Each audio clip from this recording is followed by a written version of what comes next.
I'll walk into that audience. I'll walk in there. I'll kiss everyone in there. I'll kiss the guys and the beautiful women and everybody. I'll just give you a big fat kiss. Everywhere I've been hearing all around the country.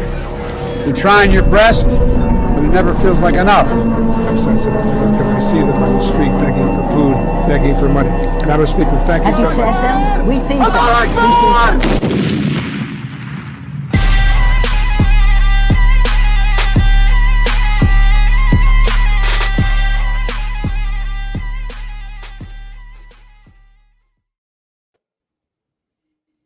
Assalamu alaikum warahmatullahi wabarakatuh. Wa assalamu alaikum warahmatullahi wabarakatuh, Sayyidi. Habibis, welcome. We got another episode of Habibi Power Hour. I'm Siraj Hashmi. I'm Jay Kobbe. And how you doing, Jay? I am doing wonderful. I am just counting down the followers. Every follower I get to 10,000. I'm just counting it down. Every 100 I get, it's going to happen. We just know it. That's good. I am currently trying to configure my mouse, which lost its connection. And I got a whole stuff. I got the brand new MacBook Pro. I got this nice screen right here, and now my mouse is crapping out on me. So fun times had by all. Right. Habibis, You're showing your boomer side every time you get a piece of new technology. Yeah. And I want everyone to see this shirt. Yeah, we're not naked this time. Sorry, Dave. That's you get that once every 25 shows, maybe once every 69 shows. It'd be really nice. It just depends on how much you tip. Yeah, that's true too. Night of the Right says thank you for wearing clothes tonight, Habibis. You're welcome. Nate Muller, what are you thinking as a name for your next Twitter account, Jay? Probably Nate Muller. Nate Muller's mom at 69.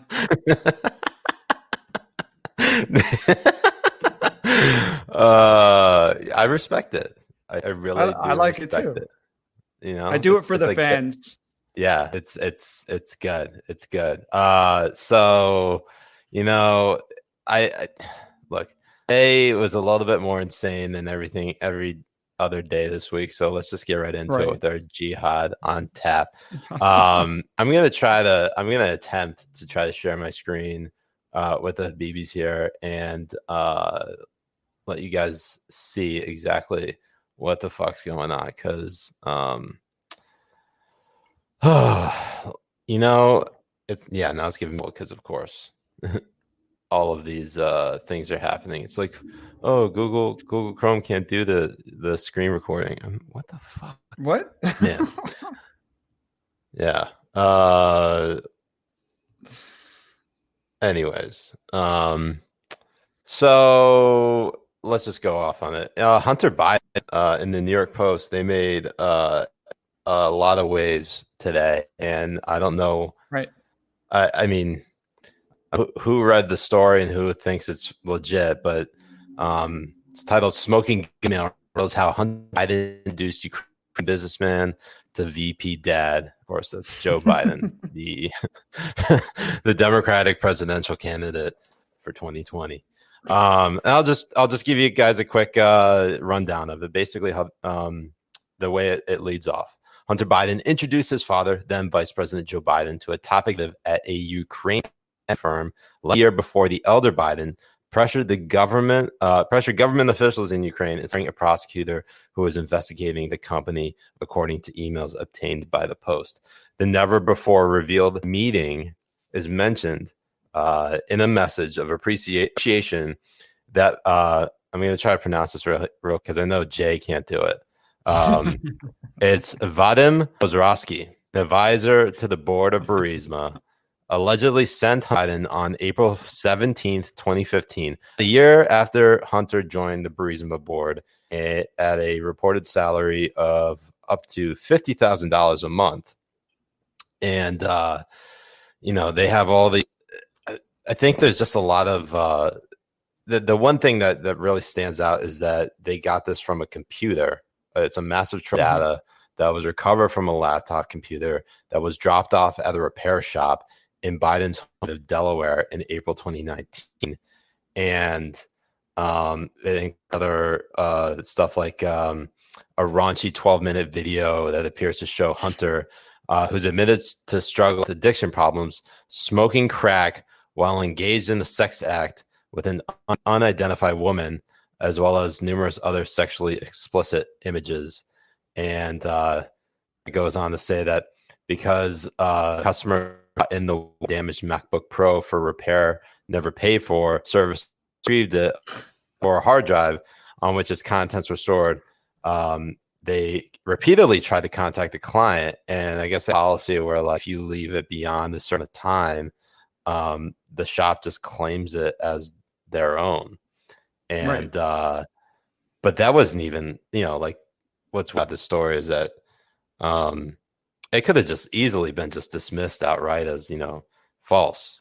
Then Maggie Haberman of the New York Times just to share it, and that's when the libs lost their shit, and that's when fucking Facebook minds. And Twitter started basically burying the story as much as they possibly could.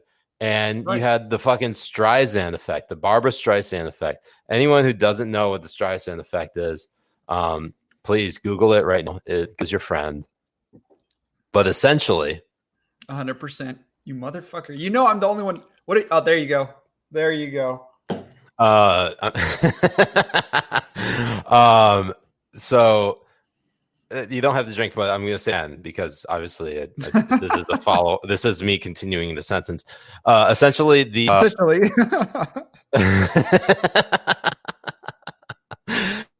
essentially what happened was with the extent effect is that she tried to bury publications from posting photos of her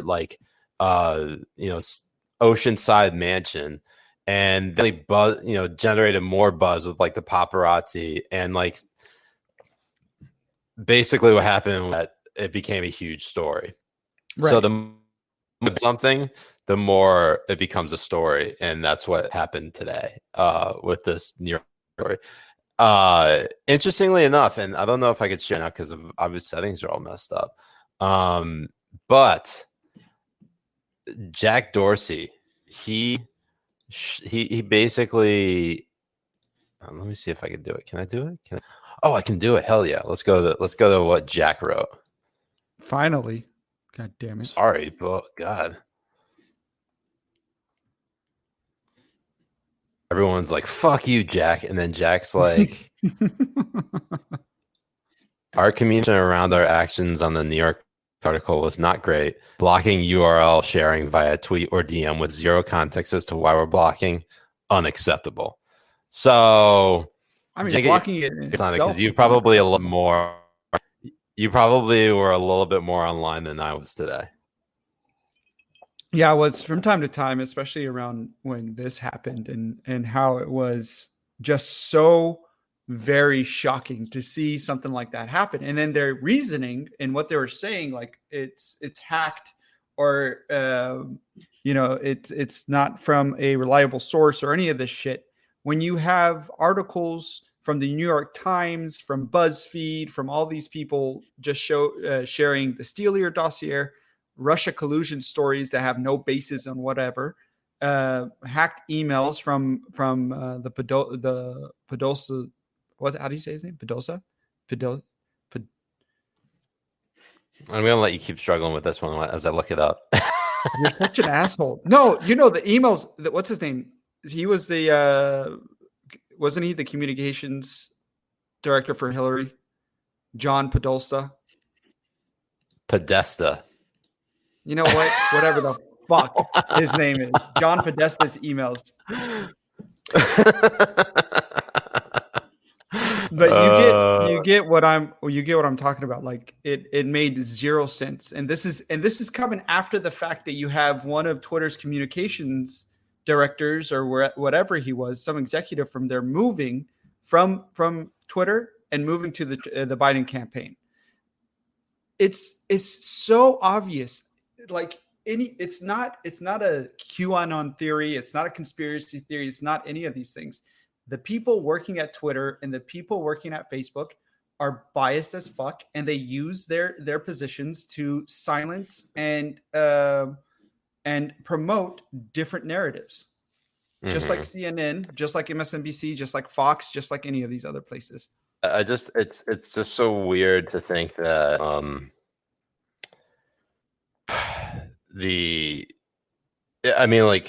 it's sort of incestuous, right? I mean, it's the amount of crossover, the revolving door, if you will. Like everybody thinks of that in Washington between Congress and K Street. You know, the public to private revolving door, where basically everybody's sort of in it together to make each other rich and like pass policies that like help each other out. That's kind of like the control of information you're seeing now when it's to these big tech companies in Silicon Valley, whether it's Facebook, whether it's or YouTube, even and Google, which owns YouTube and which we're testing out right now. Sorry, YouTube, please don't ban us. You banned us once before.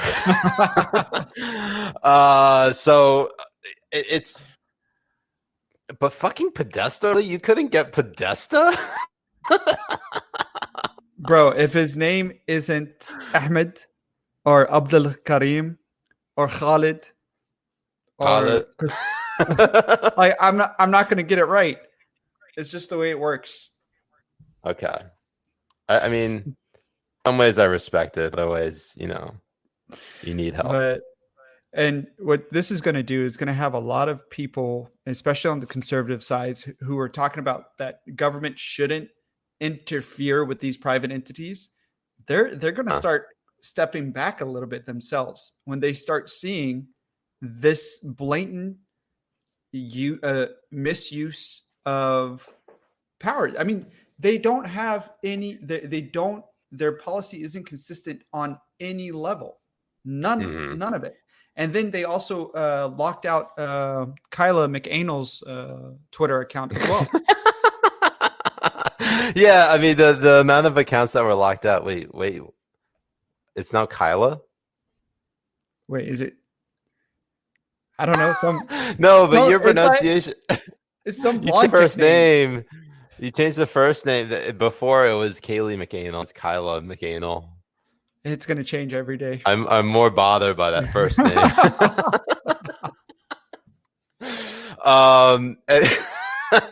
Anyways, so Twitter comes under the gun again, but I can't help but think, like, do you think this was an October surprise? A deep side, I feel like it is. I think it was. I think we're going to still see some more stuff come out and more of it. Hopefully, if journalists are even fucking bothered to actually do their jobs and actually find out exactly what's going on, we might start seeing some more things come out of this. And honestly, to me, the biggest story was how Facebook and Twitter blocked the New York Post, blocked their reporting. Yeah. And now they want to come and try and tell us which journalistic entities are legitimate and which aren't. Who gives them the right? Who gives them that power? There's no ethics committee anyways in journalism in general. So who the fuck is Twitter and Facebook to put themselves as that? Yeah. Just real quick for the Habibis, because I'm getting my audio cut out. I don't know if this is happening on your end, Jay. Is my audio cutting out? No, I'm still hearing you fine. Okay. If the Habibis are hearing my, it must just be on my end, but I want to make sure the Habibis can hear okay. So Habibis, let us know in the comments. Our audio is nice and clear for you, because obviously if we got to fix things up, we'll go ahead and fix it up and obviously just keep the show going. But in any ways, it's getting, so some people are getting a lot of audio drops. I don't know if that's you, Jay, but I guess it's different for different people. All right, whatever. Right. All right. So anyways, Anthony, pay your internet bill. Anthony, it could be me, honestly. It could be on my end. That's probably. But so I honestly thought this week was boring until today. And now I'm starting to get a lot of vibes where like this response to this particular story from the New York Post, it reminds me of when the Comey letter came out in October in 2016. And basically everybody reported on it, and Trump won. And then everyone was like, why the fuck did we report on Hillary's emails in that Comey letter?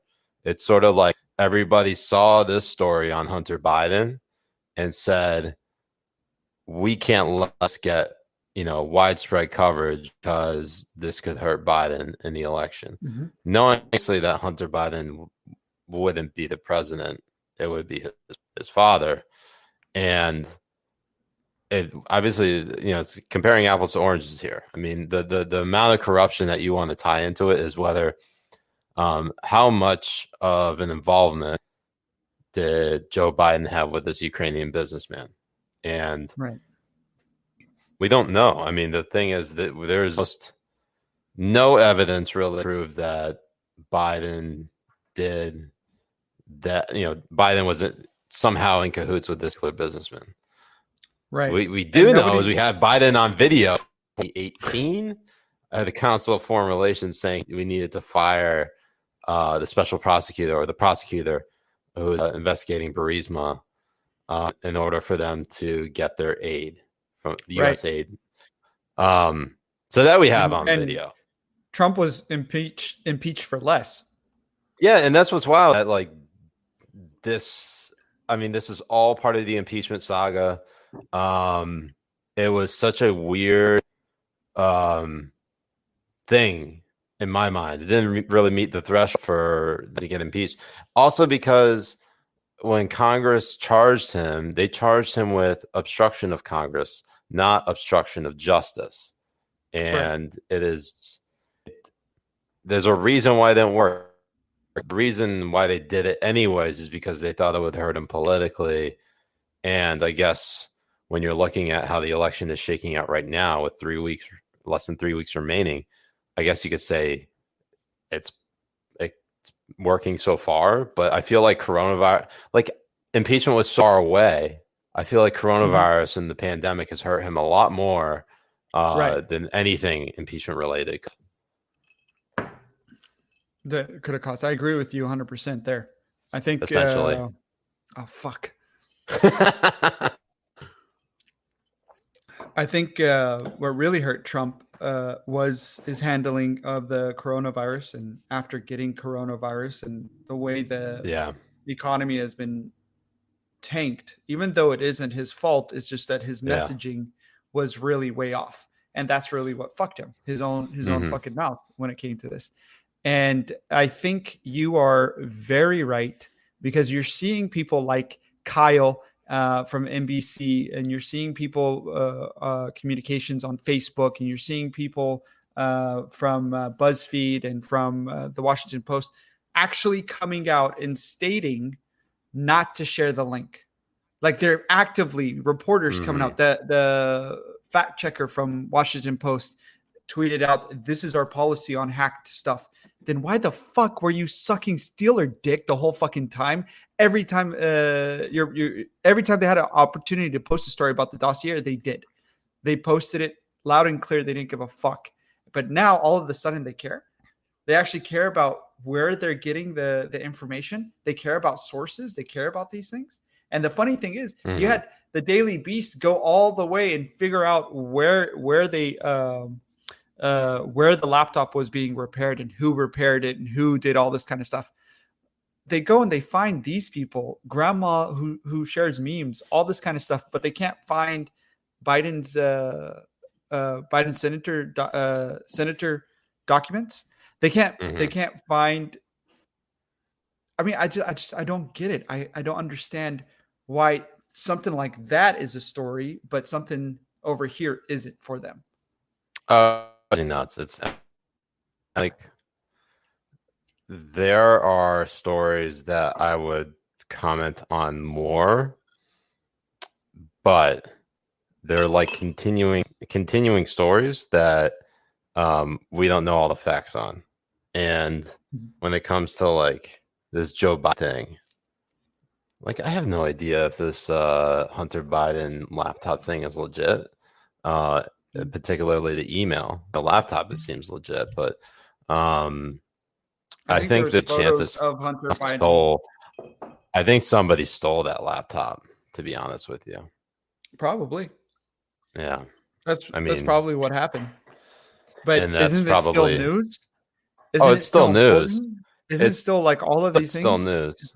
But the thing is, I mean, they want to talk about standards in journalism, and then you have the New York Times coming out and defending the 1619 Project and the way that Norah Jones handled herself. And well, her name's not.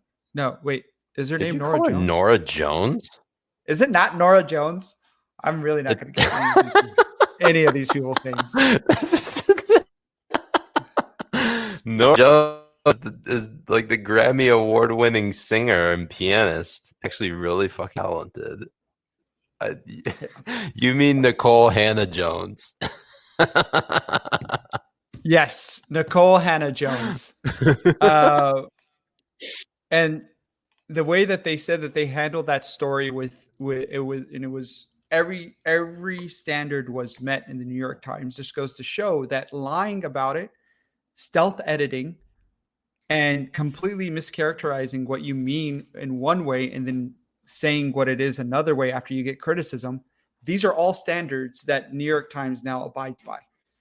And that's the way that I think like everybody needs to view these people as that. There is no oversight on journalism whatsoever. So they go and they do whatever the fuck they want, and they say whatever they want. And there's nothing. The only thing that's going to hurt them is if they are called a liar by other colleagues.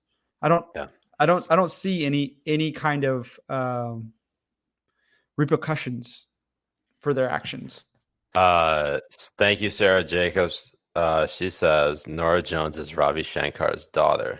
Ravi Shankar, for those who aren't aware, I want to say he's he's another musician, plays guitar. Part of Hindustani classical music. I don't think I've ever actually listened to Shankar. But anyways. Ryan Morris, thank you, Ryan. New segment idea. Siraj Jay, some names to pronounce. Guaranteed crowd pleaser. Like it's happened. Thank you, Ryan. We might have to, let's and if I see a name in particular that only needs Jay's pronunciation, we'll just go with it. You just put it up on the banner and just be like, pronounce this.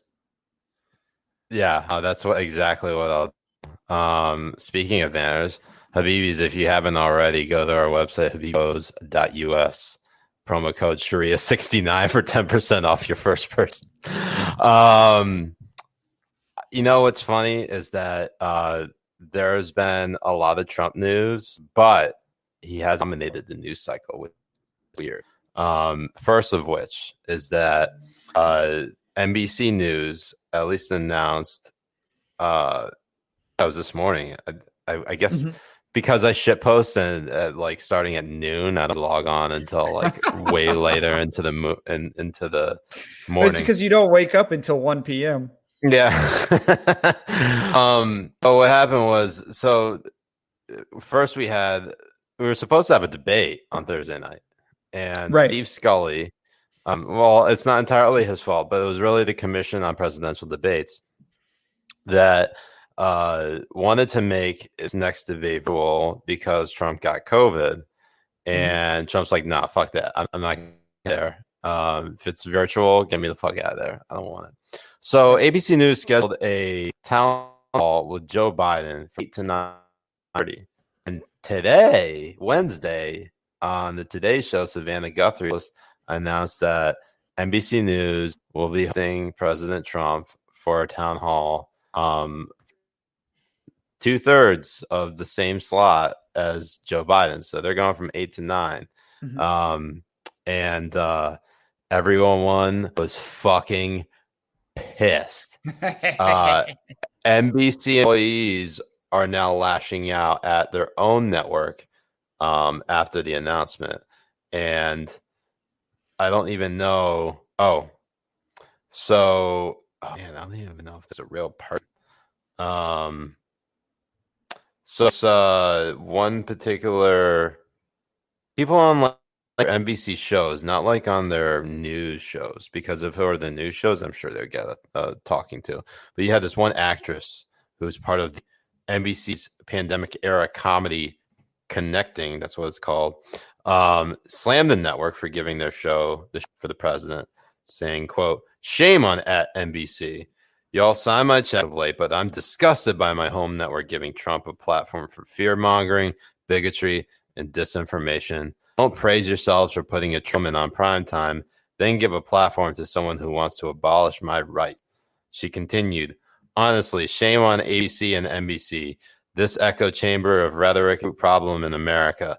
These days, election should be about the exchange and comparison of ideas and policy, not ratings and stoking division. Real Donald Trump and Joe Biden should debate." Oh, here we go. We can pull it up. Hell yeah. Let's pull it up and share it, Habibis. Give me 1 second while I share. Do it. Sorry, I was reading from an article and didn't realize they also embedded the tweet. So, screw me, right?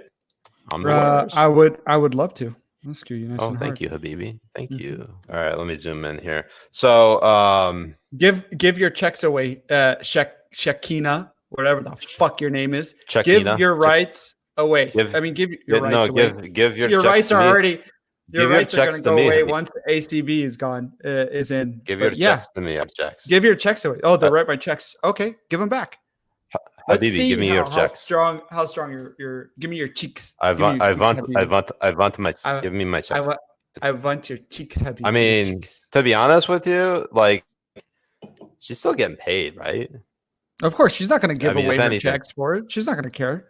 No. I'm saying, like, they bumped her slot for. Well, hold on. Regardless of what would have happened tonight, whether there was a debate or not. Although, wait, hold on.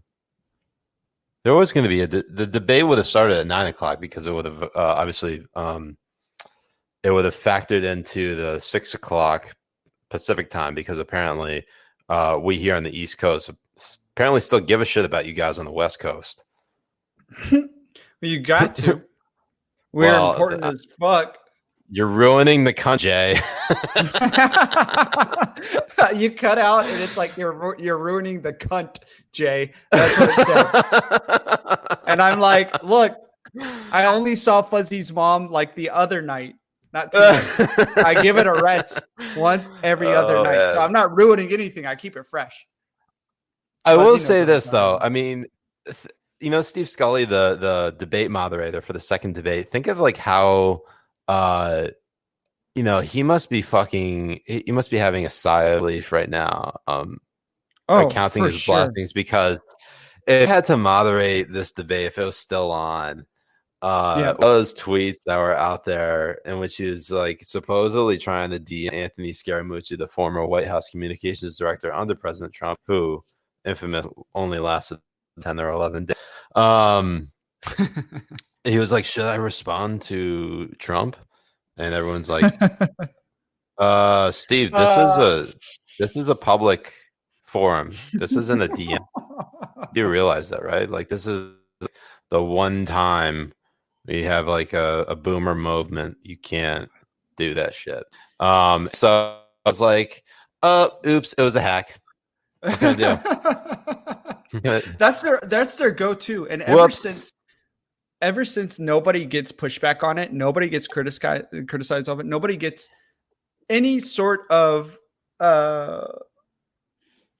like accountability on it, they'll just keep on doing it. They'll keep on saying that they were hacked. They'll keep on pushing that kind of shit. And it's just so funny because Yashar brought up, I think 2 other times he said he was hacked. Once in 2011, once in 2013.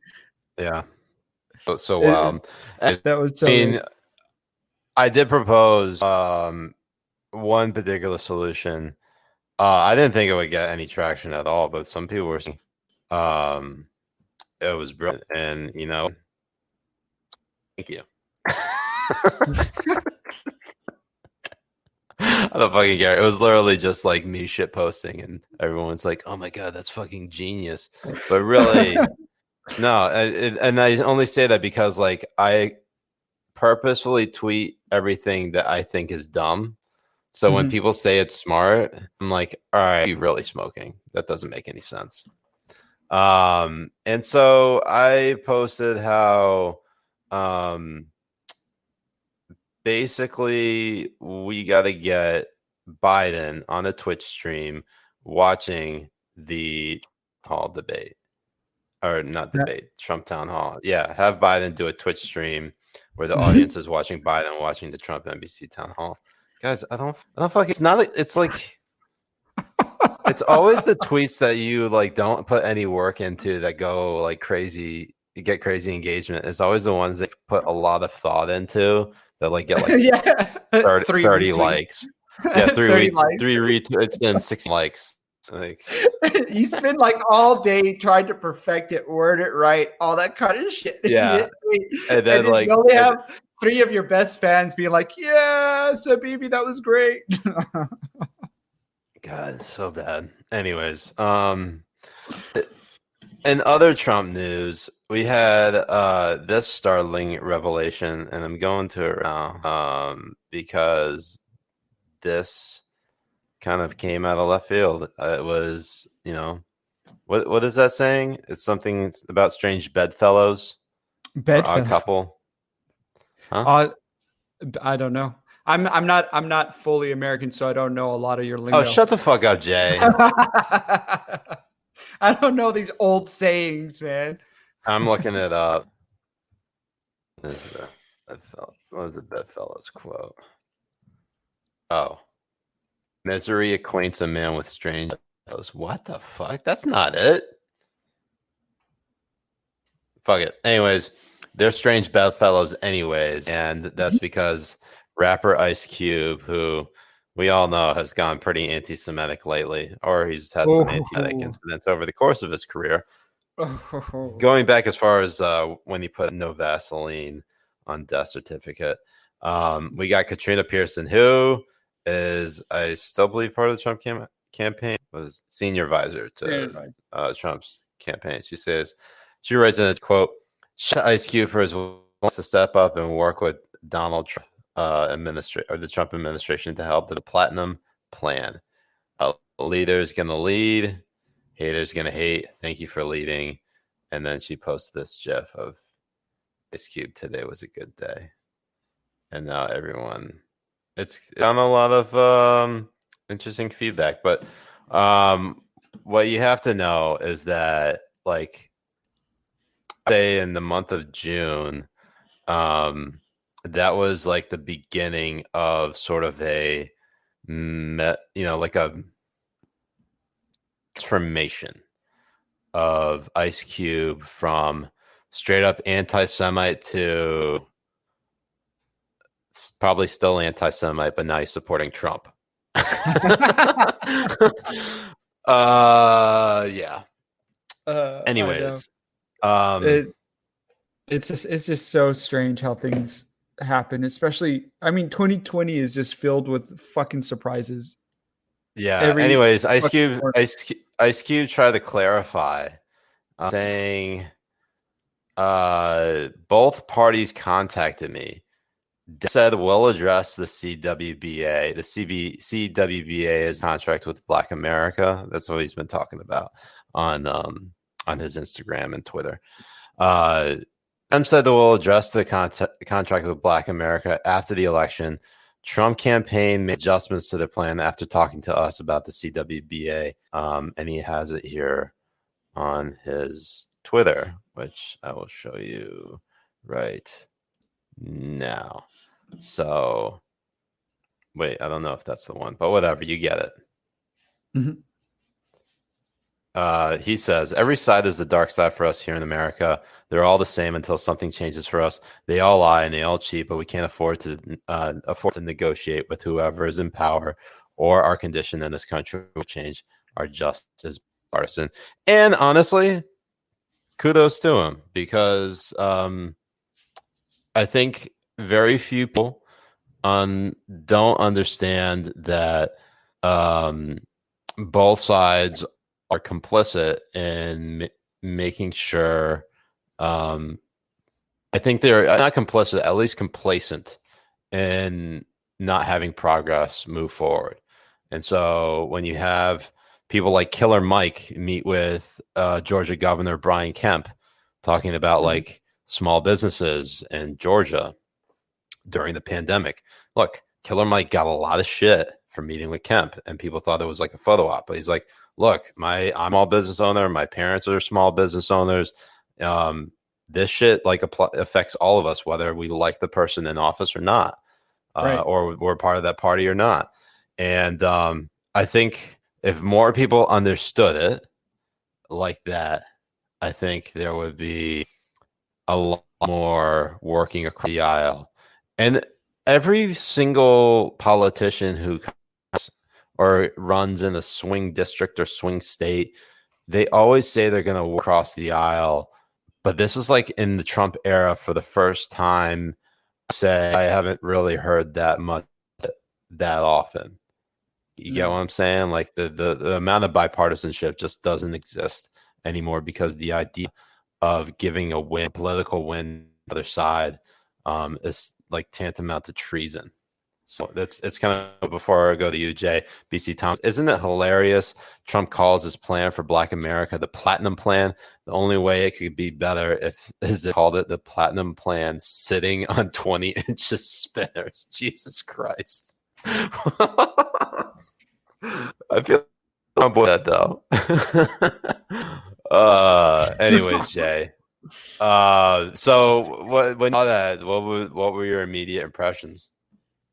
Well, I mean, of course, you get the same people who were, rightfully criticizing Ice Cube over his anti-Semitic stuff, just like now praising him as, siding with Trump and all this kind of stuff. But aside from those things, I think it's very hard for people like Ice Cube or Van Jones or anyone who wants to even attempt to work with the Trump administration to be viewed as just trying to work with the Trump administration and not, a sellout or a Uncle Tom or any of these different kind of ways that they get attacked over it. Yeah. And I think there needs to be more on both sides willingness to, go over and work with an administration to help people. I think you see it more on the Republican side coming over and helping. You don't see the same kind of rhetoric when a Democrat or somebody like Ice Cube or Van Jones comes over and tries to, work with like the Trump administration.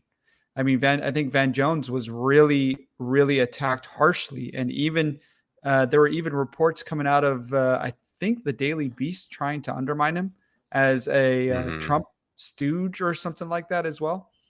And I just think it's sad to see that they actually go that far to attack somebody like that for just trying to, the thing is, I remember when Republicans were brought into the Obama administration, and Obama specifically went after like the milquetoast Republicans, the ones who are like right-leaning, like Chuck Hagel for Secretary of Defense.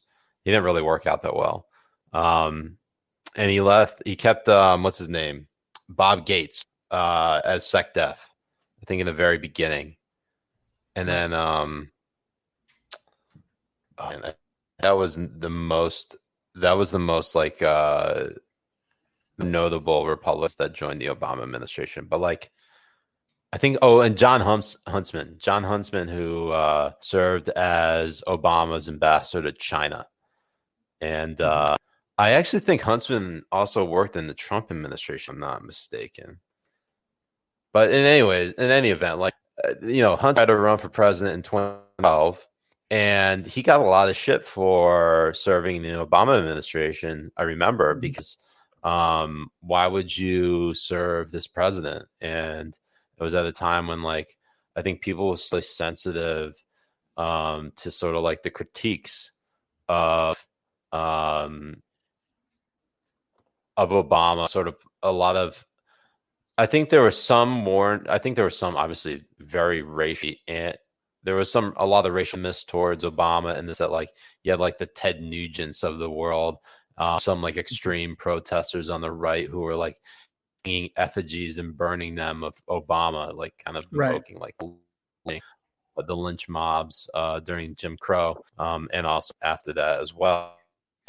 But Huntsman got like a lot of shit for it because the way he framed it is like, well, asked me to serve this country, and if the president asked me to serve this country, I'm gonna do it. So, he found it as like an honor and a privilege. And Huntsman's like probably one of the more decent Republicans in recent memory, because he always seemed like a decent guy, and you don't get many of those people anymore. But anyway, Sarah Reed says, thank you, Sarah. Earn treats. Do you think early voting record numbers are a bad sign for Trump? I'm remembering back in 2016 when everyone was talking about early voting and how that's going to change the outcome of the election. Like Hillary's absolutely got it. Look, right. I think Trump is in trouble, and he has to focus in on a message that will get him past the finish line. And he's right now very, how do you say, ADHD? Like he doesn't a clear defining message right now. And like for people who love Trump, he can't run on immigration. He can't run on trade, because he's had 4 years to do all that stuff, and he doesn't really have much to show for it. I will say, though, that the most that they're going to run on, and what didn't work because they tried to use it against Obama, was that they tried to say that Obama was a socialist when he clearly wasn't. They're going to try to say Biden is a socialist, and he's clearly not. So what they're using is that Biden is sort of like a Trojan horse for socialism. It ain't working. I mean, Trump's down in basically virtually every single battleground state. He's tried to use the message that because coronavirus, all of a sudden he's immune, that makes Biden inferior, which is fucking insane. It's so good. It's so hilarious. The message that Trump needs is that and this is something that sort of rallies a little bit better, is the constant battle with the deep state, and that the idea that he is the only one in Washington who is fight against government bureaucracy and withholding, like the slowing down of like government corruption in DC. And even though he himself has been pretty questionable in terms of the corruption, he's still he may have more knowledge on that, just because of how he has sort of fought against like the DOJ and the FBI, and that and also, people don't want to admit he basically won in the Mueller fight, in the Mueller probe, Mueller investigation. Yeah, the Mueller investigation. And also you had that that statistic that came out where they were saying that people are more happy and satisfied with their life than they were 4 years ago. He needs to he needs to go on that, and like you were saying, showcasing like all the red tape. Did you say more people are happy now than 4 years ago? That's what the statistic showed. Yeah. I don't know if that's right. You don't think? Yeah. Go pull it up while I read this comment from Nate BB. Thank you, Nate. Trump and Ice Cube are both celebrities. Celebrities tend to get along. Does this plan being helpful? I'm unsure. I'm sorry. It wasn't happier. It was better off. What's the stat on that? So it's a Gallup poll. It's from News Gallup. Mm-hmm. And it is saying for the first Where is it?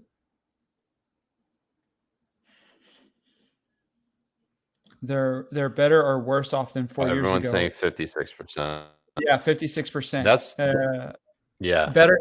It just says, would you say you and your family are better off now than you were 4 years ago, or are you worse off? And 56 said that they're better off. And more to your point, stating like tax cuts, cutting of red tape, promoting more businesses and making sure there's more money going into people's pockets. If he ran that way and pushed it that way, instead of saying that he's like the almighty God who can survive coronavirus, I think people would have listened to that kind of messaging and it would have been more impactful. Yeah, I mean, I just don't know. That's why I continue this race to toss up. My inner gut tells me that Biden's gonna win, just because when it happens, when elections have to be a referendum on the sitting president, and their population aren't doing so, or their approval numbers, I should say, that's not a good sign. Oh, but I will say, Toddley brings this up. America wants a shit poster in chief. That's absolutely true. And if we go to Trump's tweets, we'll pull them real quick, just because he's been shit posting away since he got back from Walter Reed. He's royally. It's a lot of shit posting. There really is. So there are two particular groups that are dwindling for Trump that he really, really needs. One are seniors, and the reason why the seniors really showed up to vote for him over Hillary. I'm talking about the 65 and older. And he puts out a tweet Tuesday night. Yeah, Tuesday night. And it's not coming up for me right now, but here we go. Let's go to it. All right, you guys can see that. Let me. I like how long you kept that. I like how long you kept that that banner up saying that Biden is a pedo and he fucks little girls. It was a comment. You clicked on it and you kept it up on the banner for like 5 minutes. I didn't even see that. I accidentally clicked on that. That's really funny. I couldn't stop. So this was a meme that Trump posted saying Biden for president, and of course it's just a radar because Trump's like that. Like, he puts out a tweet and then he immediately his gears to flood the airwaves with some other shit, and that's just how it is. But that was really funny. He also went on Rush Limbaugh and said the word. He's like, if you fuck around with us in relation to the Iranian regime, and I felt like a lot of people like that. I'm actually surprised Trump doesn't swear. And then there was this one thing, and I don't have the video for it because was too busy sort of configuring this up. Was that Trump was speaking in front of the White House in South Lawn.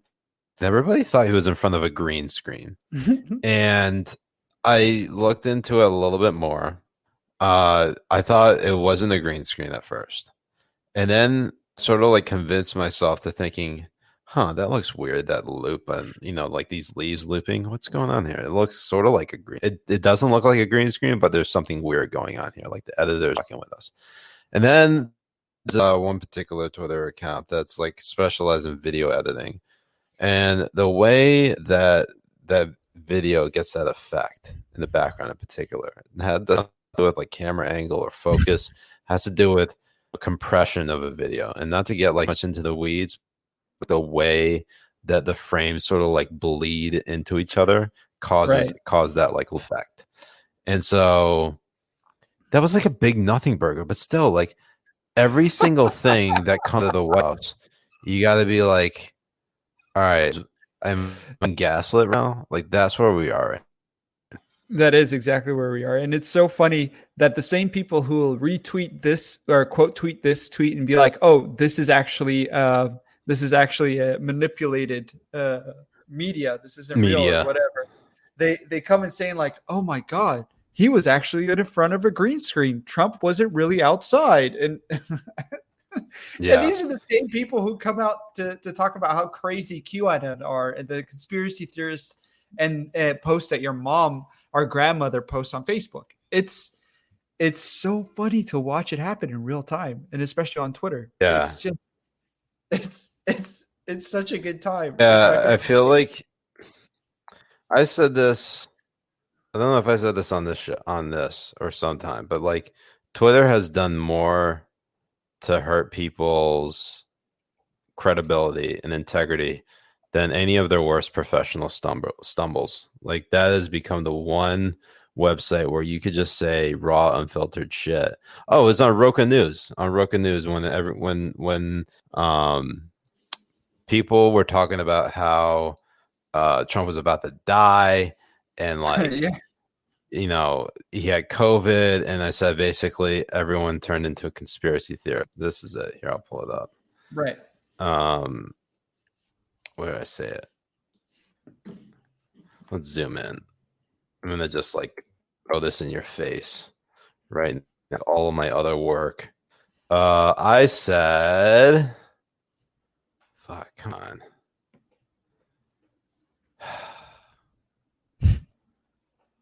All right, it's battle with. Oh, God, I don't even know where I'm looking. Fuck me.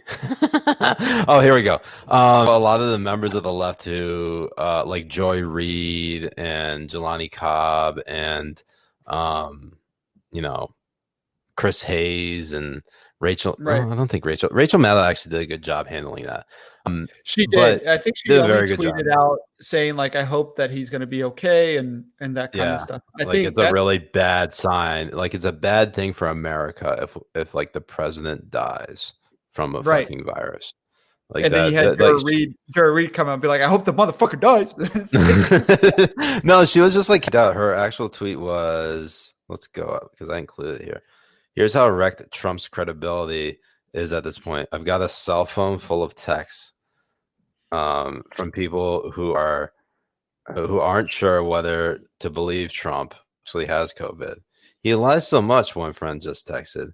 Is he doing this to get out of the debates? Others are texting. Well, get out of the debates, so like everyone's gonna feel encouraged by that. This guy's a former U.S. attorney. He's like Glenn Kirshner says, as further supported by the fact that we have not yet had a single trusted public health to confirm Trump's allegedly positive test result. I believe nothing from Trump's alternative facts crew. Like that's the level of like conspiracy. I don't know. I lost my damn mouse again. In any event, what I said was that the particular on the left, the social media like Twitter has done more to undermine the credibility of members of the media than their biggest professional stumbles. It's 100% true. Are you going to say it? Essentially. God damn it, man. I've been drinking like all night. Fuck. Good. You say it. I gotta send you bottles of bourbon so you can be on my level as we drink through this. You're too white. You're too fucking white, dude. Like it's insane. Drinking light beer, sitting on with your Pats football team shirt. Like we need to take you back to Pakistan, bro. Thank you again, BC Thomas. Do you got any childhood heroes that Twitter told you on? Mine is Rexon. I had his jersey and a sweet Hornets starter jacket. Oh, that's a very good question. That really is. Shit. I actually didn't. I never really thought of that. Let's see. Jay, do you have anyone in particular?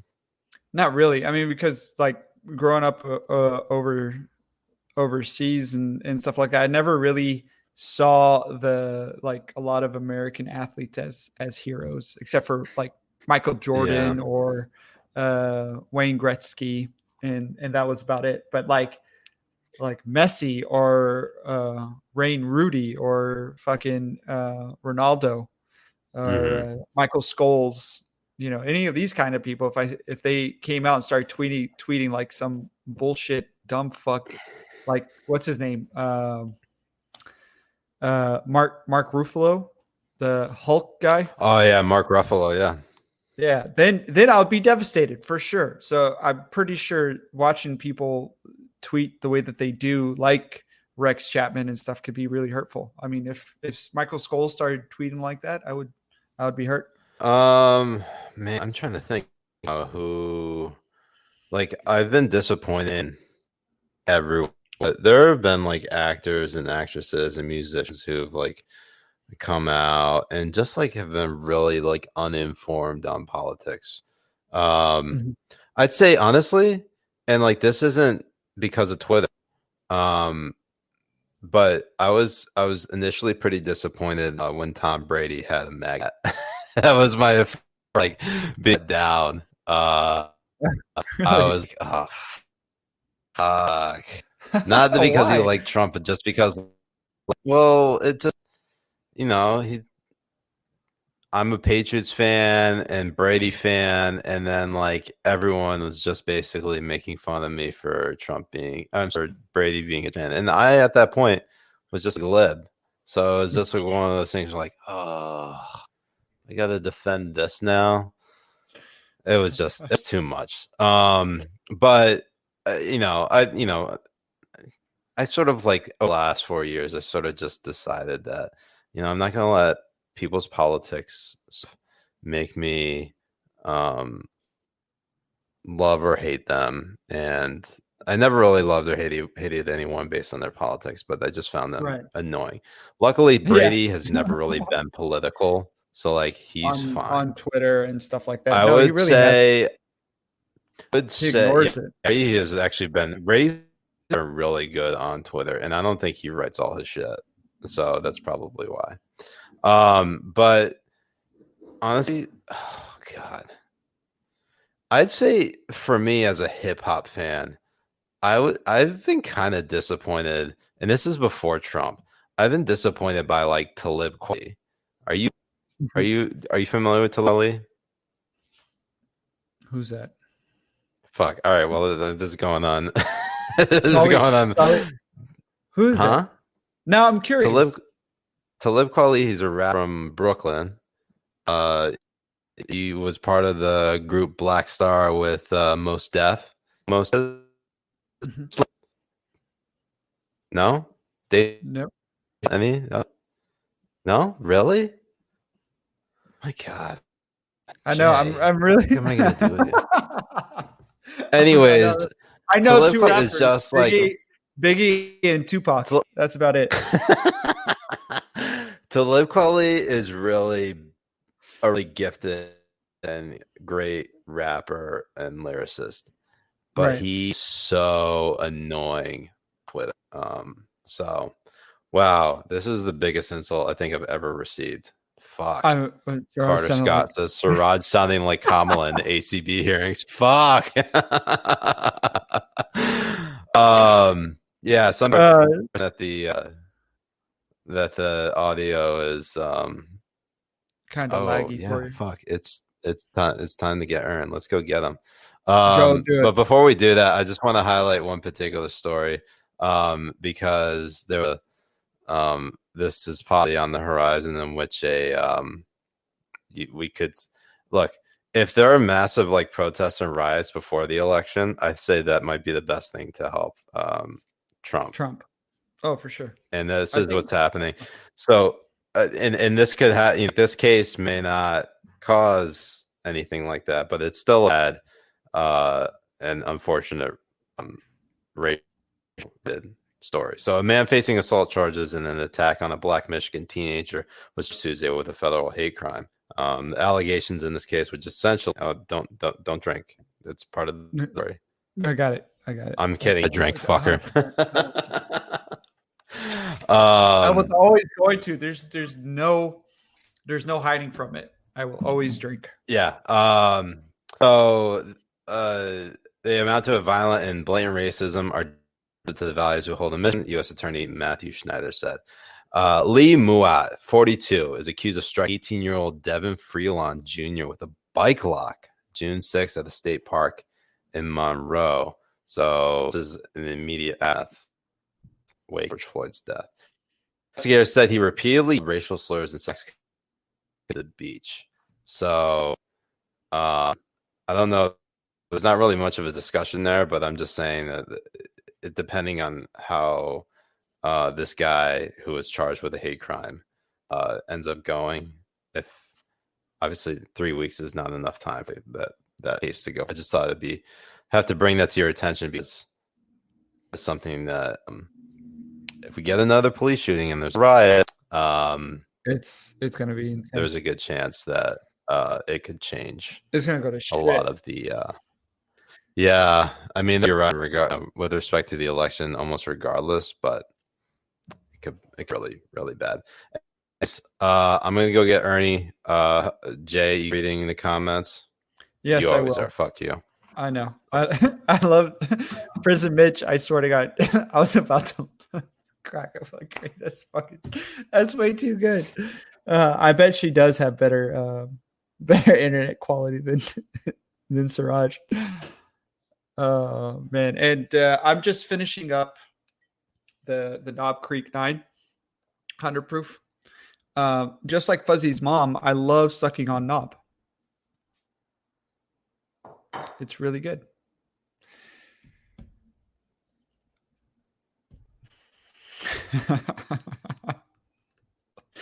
Well, Fuzzy, I'm trying. I mean, I'm 5'4". Don't take that inch away, please. What name should we write in for your left nut for president? Just write just write Jay's left nut. That's good enough. I'm just gonna write my left nut. That's how I'm gonna say it.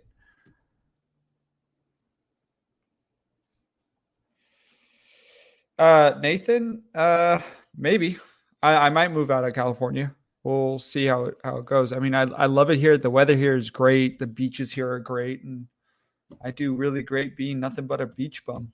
So it's nice out here. But I mean, if I was going to move, it'd probably to Houston, just because I need somewhere with the beach.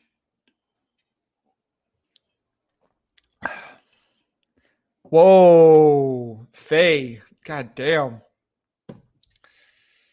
That is what she says, because if you take an inch away, it goes down to 2, and then it's like.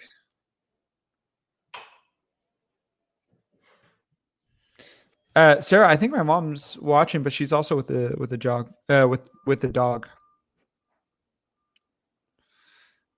Mickey, I'm always reading the comments. I always read the comments when I can see them. I just don't have control over it to like click on them like Siraj does. He doesn't trust me with it. I mean, and good on him for not. Here he is. All right. How we doing? We're doing good. You didn't see Jay Fuzzy was making fun of my height. And then Faye, of all people, joined in and started making fun of my dick size.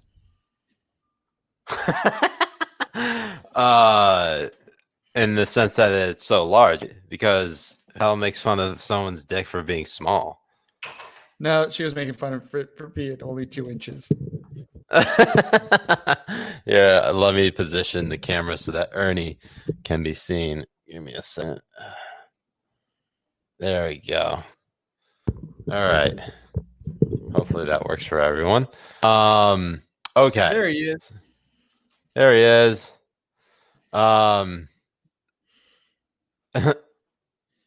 Space Creator says my penis is actually very small.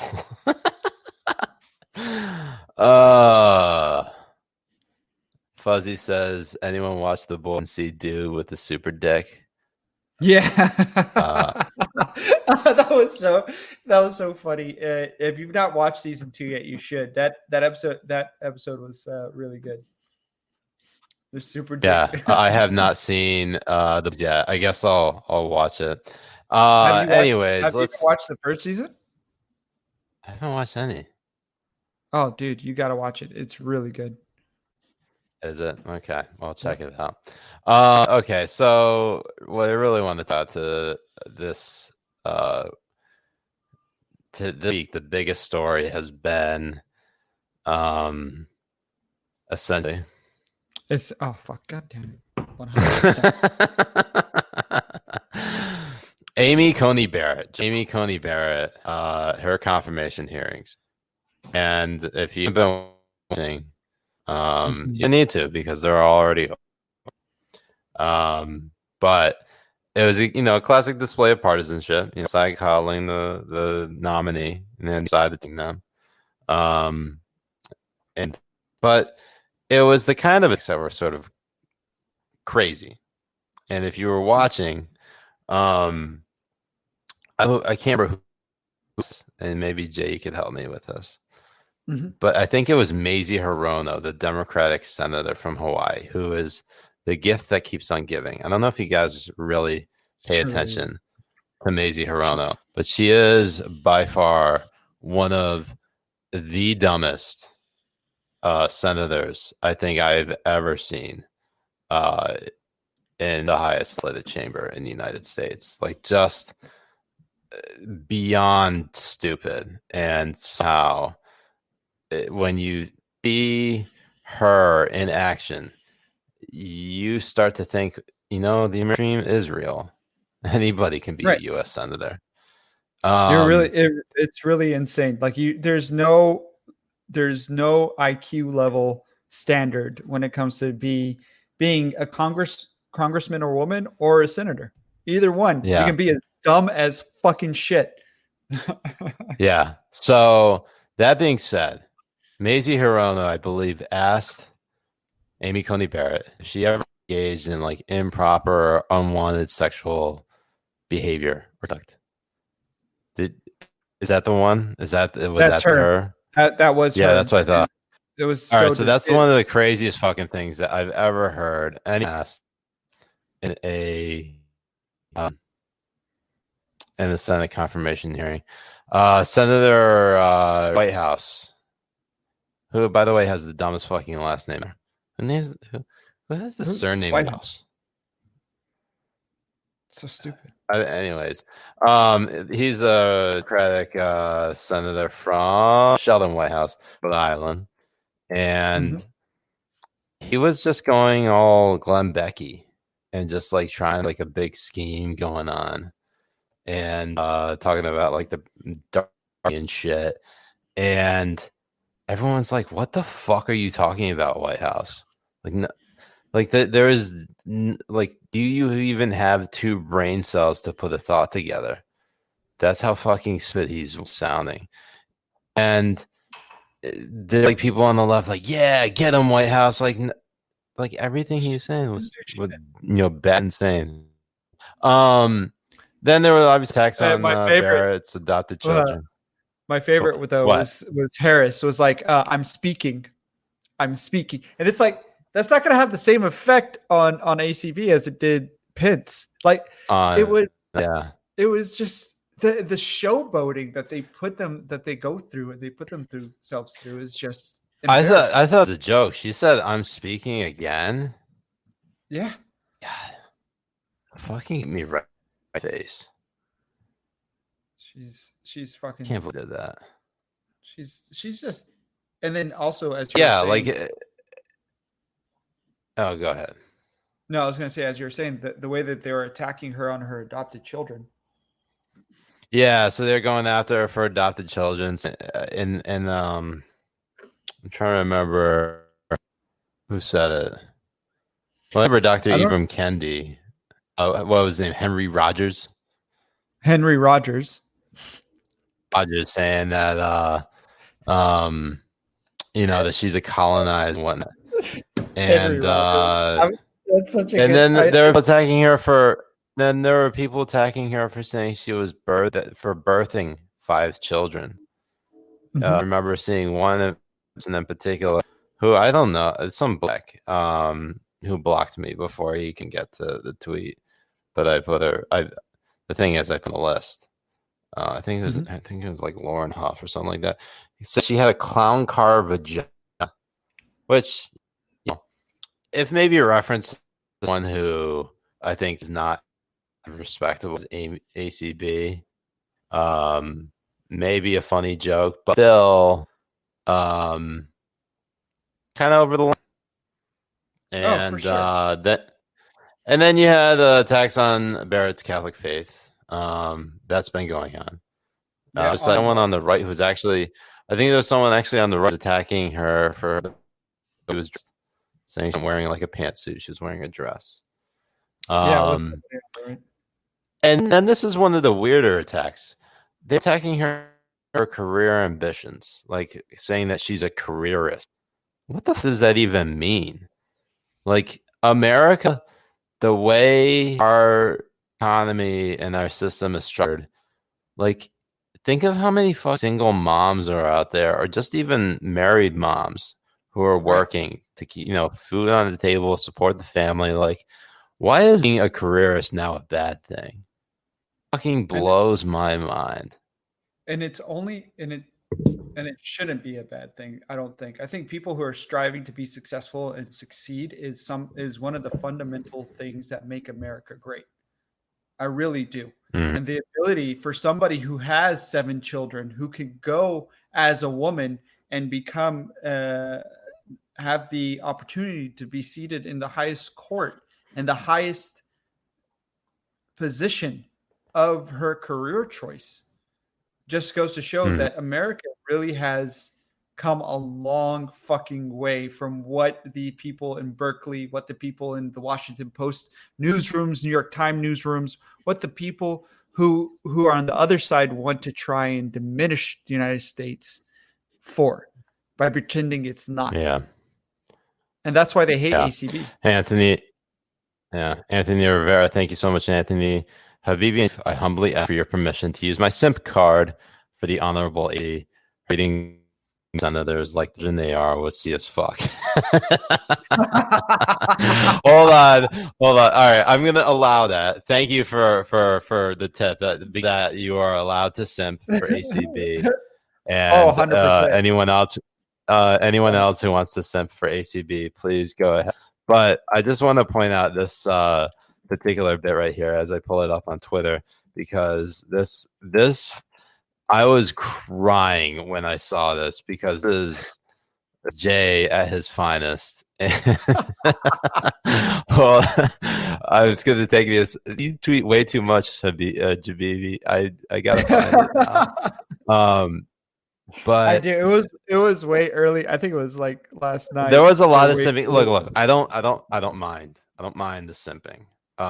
It is kind of funny how there are a lot of simps for ACB, and don't get me wrong, she is very easy on the eyes.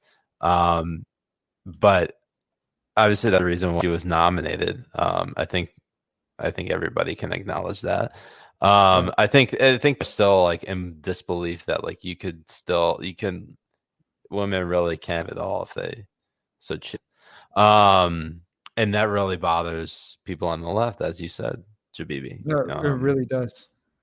God damn it, Jay! Will you stop tweeting so goddamn much? I can't help it. I give the people what they want, especially because I know my time is near. It's coming. It's coming. I am not. Branson Taylor's life is at almost the end. It's coming, and when that happens, yeah, that's true. You guys, seriously, follow me on Instagram and follow me on Twitch. On Twitch, on Twitch. When I'm gone from Twitter this time around, it's going to take me a while to figure our way back. That's going to be so funny when that happens. I know. Every time you get banned from Twitter, I just can't, I laugh hysterically. It is so funny. It goes on for the whole day. Like everyone because when I get banned, I can still see people tag me and still see my notifications of what's going on. Like till this day, I still see like somebody tag me from my very first account. All right, here it is. This is what sent me. The Jay Kobbe School of Photography was starting off here, right there. And then right there. That's all you really know. That is. God damn. Yeah. So everyone's like, yeah. That's the perfect. That's the juicy mom behind right there. Look at that. God damn. This is what and I'm a little drunk right now, man. Like you can't do this to me. I know, but I'm doing it to you anyways. I will just say, so besides that, one of the weirder aspects about all of this has been that you and I have sort of been dating with people on and offline about how words have been changing meaning. And there have been a few words just the last week that seemingly overnight have just changed meaning to fit a particular narrative. First one is court packing. It used to mean that court packing was about expanding the number of seats on the Supreme Court to sort of tilt the court in favor of the liberals, the living constitutionalists, the Ruth Bader Ginsburgs, the Sonia Sotomayor's, the Elena Kagans, the John Roberts. Got you. Because he's a lib now. Anyways, but that's one. Now it means that they're filling judicial vacancies. That I think Joe Biden came out with this point first last week, saying that Mitch McConnell has been packing the court for the last like four or 5 years. Like, what do you mean? Like, this isn't. That's why I'm like they basically flipped the script entirely, and Biden can get away with not having an answer on packing because he can just say that the side is doing it. And then the media just goes along with it. Who has said it wasn't, except for that one Asian chick on I think the New York Times. She was the only one who quote tweeted saying that filling vacancies is not court packing, but she's the only one to do it.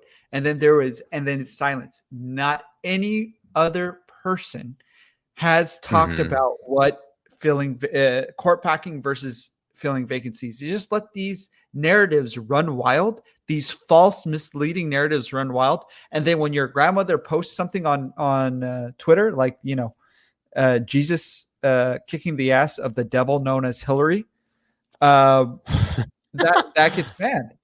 You know what I mean? Yeah. And you have these journalists with these huge platforms just pushing this misinformation, and they get away with it because it is it is misinformation going the right way for people in who run these things in Twitter and Facebook and stuff. So this was kind of interesting to me because I highlighted that, and I saw one person in my replies saying they're trying to use this as a dunk on me, and that was this article from 2013 from the National Review saying court packing another name, and it was in reference to Harry Reid was threatening to change the rules of the Senate to allow from just a majority vote, like a simple majority, to get then President Obama's judicial nominees onto the bench, but it excluded the Supreme Court.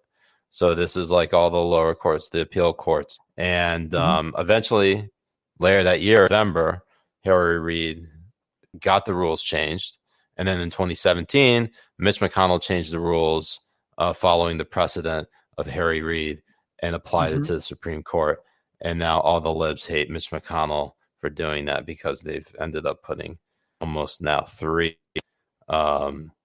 conservatives or 3 God damn it, these ads, I can't stand it. They just pop up in your face like Jay at someone's mom.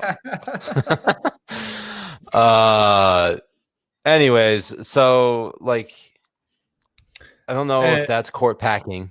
It doesn't come off to me as court packing, but I feel like the common definition of court packing has always been expand the Supreme Court. Right. So that's one. Expanding the courts, right? And then like the other one, and this is driving me insane, and that is the definition of originalism. Oh, God. I think there are a lot of Habibis on here who understand what originalism means. And it means you follow the letter of the law as it was written. And there are theories on like original intent based on what the founders intended or what the legislators who ratified the Constitution and added those amendments intended behind the letter of the law. And for some fucking reason, and you get this even with Hillary, because I'm going to put this shit up because Hillary knows, but she chooses to peddle misinformation and ignorance onto the masses because she can get away. Because she can get away with it. She knows, and she it can drives get away me with it, so insane. This is what she wrote. Where the fuck is it? I'm gonna bust a tit right now. Right in my face. There we go. Right in your face. And hold on, give me one second. This is what she fucking wrote. She said, so Sahil Kapoor tweets Amy Coney Barrett on originalism. Quote, that means that I interpret the Constitution as a law. I understand it to have the meaning that it had at the time people ratified it. That meaning doesn't change over time. It's not up to me to update it or infuse my policy views into it. Hillary Clinton tweets, at the time the Constitution was ratified, women couldn't, much less be judges. And I'm thinking to myself, this woman's a fucking lawyer. She is one of the most qualified people to run for president. She was the Secretary of State, First Lady, Senator from New York. And she tweets out this dumb shit. Like, does she not fucking know constitutional amendments work? No. She does. Fuck. God, but she knows. Damn it, Hillary. She knows. Look how many. Look all that fucking engagement. 40,000 retweets, 186,000 likes. Of course, I put her fucks on the list. I mean, and I get the Benghazi one too. This is fucking love it. Fucking love 69 it. minutes listing of remembrance of Benghazi.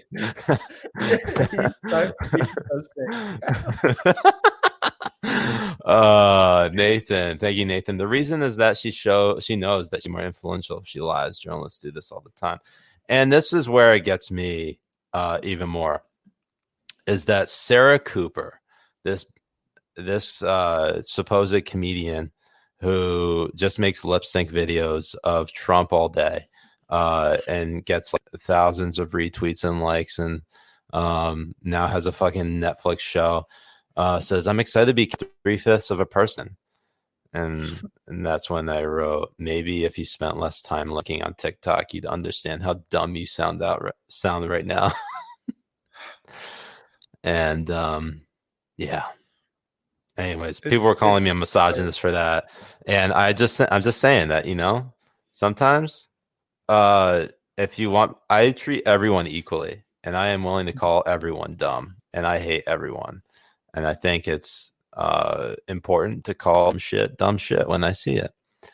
So, look, I did a podcast last week on Hang It Out, talking with Andrew Heaton about originalism and textualism and Amy Coney Barrett's views and all this. And I encourage everyone, if you're really looking for, definite, to understand a little bit more, it's a good episode to watch.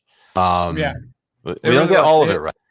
It helped me understand it more, for sure. Oh, good. I'm glad. And the reason why it's so important is because originalism doesn't focus on the Constitution only when it was originally founded.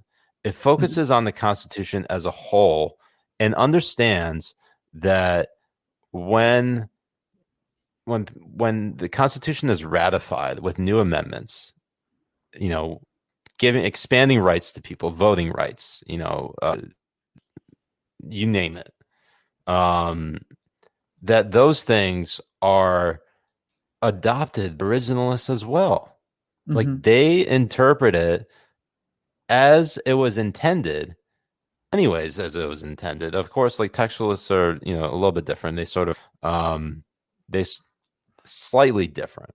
Like, I don't know originalism nearly as well as originalism, but like everybody's fucking getting it wrong. So all these big accounts, and Hillary just so happens to have the worst fucking take on it because she knows better, and it just drives me up the fucking wall. Anyways, I mean, I don't want to get too much into just that because there are some other terms as well. Another one is, and this is just because it's just beyond silly to me because I feel like people have just been like yelling or talking at each other, not to each other on this, and that is whether sexual preference is offensive. And the reason I bring that up is because only this week Barrett used the word sexual preference. You had Macy Rono say that term is offensive, and you have a number of people in the LGBTQ movement saying that term is offensive, and they're calling her out on it. And sure, maybe it is offensive, and maybe it is a sign that being gay or being a lesbian or bisexual is a choice. I get that. But they've been really bad and inconsistent about calling it out because that term has been used by Democrats in particular, Joe Biden, even Ruth Bader Ginsburg in 2017, and nobody called that shit out. You had Biden use it in May of this year, and they called him out. And it's just the same publications use it just 3 weeks before they say now it's offensive. Or and the same thing with the what's it called? The dictionary as well. Just a month before, and then now they changed it. Like, they first of all, they have nothing on ACB, so they just need to make up some shit to go after her. Yeah. Secondly, sexual preference. Sexual preference. You've had Keith Ellison use it. It's not. I've always thought it was sexual orientation.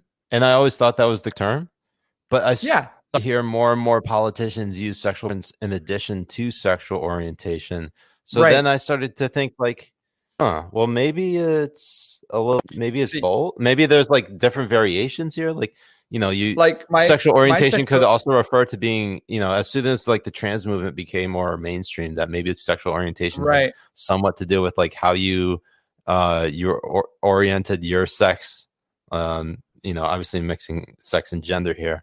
And then I started getting more and more confused. And now it's like there are so many goddamn terms in relation to all the intersectionalities. It just, I really like the fact that they're only now this offensive.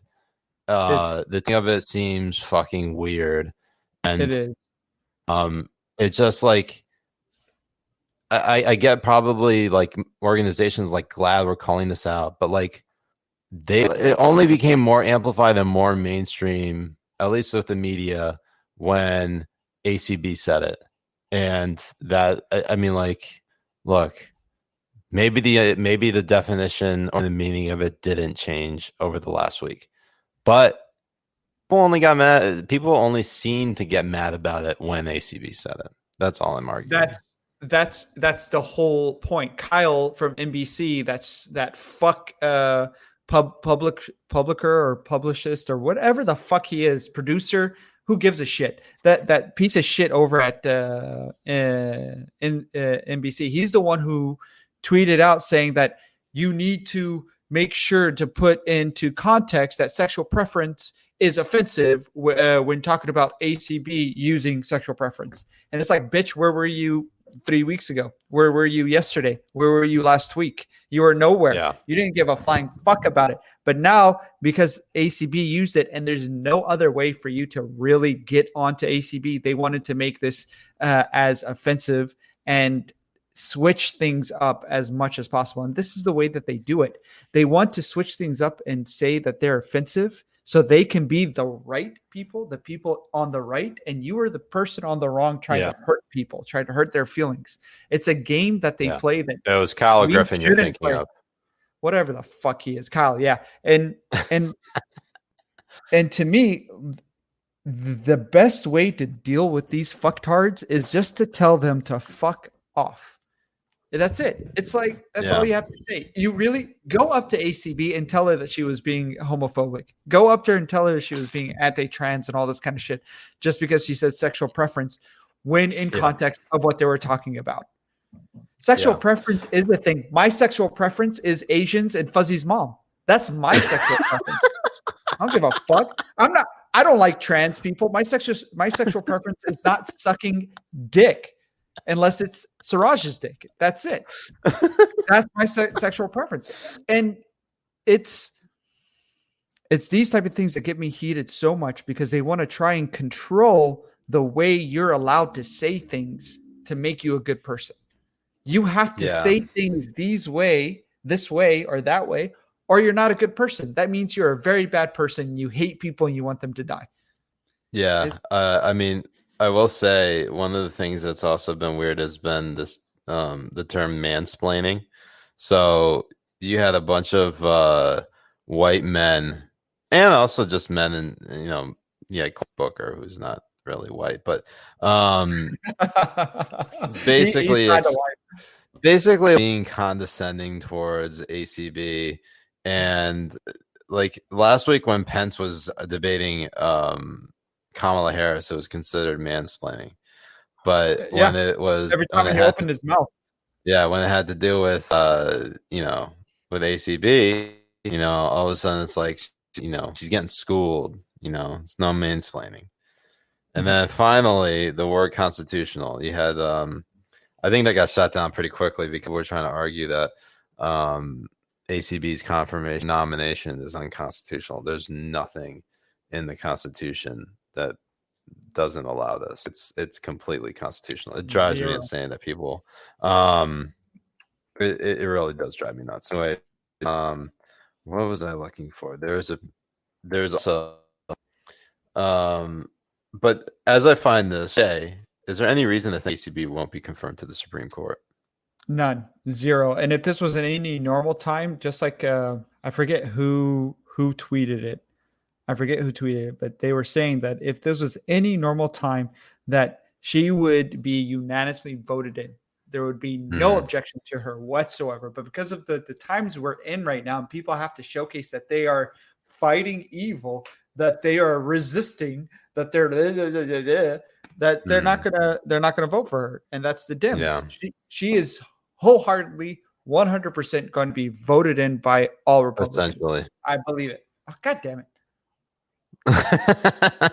Okay, and we have fucking Jennifer Rubin's crazy ass saying we should never nominate Supreme Court justice this ignorant about racism, this incurious about most systematic injustice in the country. First of all, it's systemic, and secondly, you're a fucking idiot, Jennifer.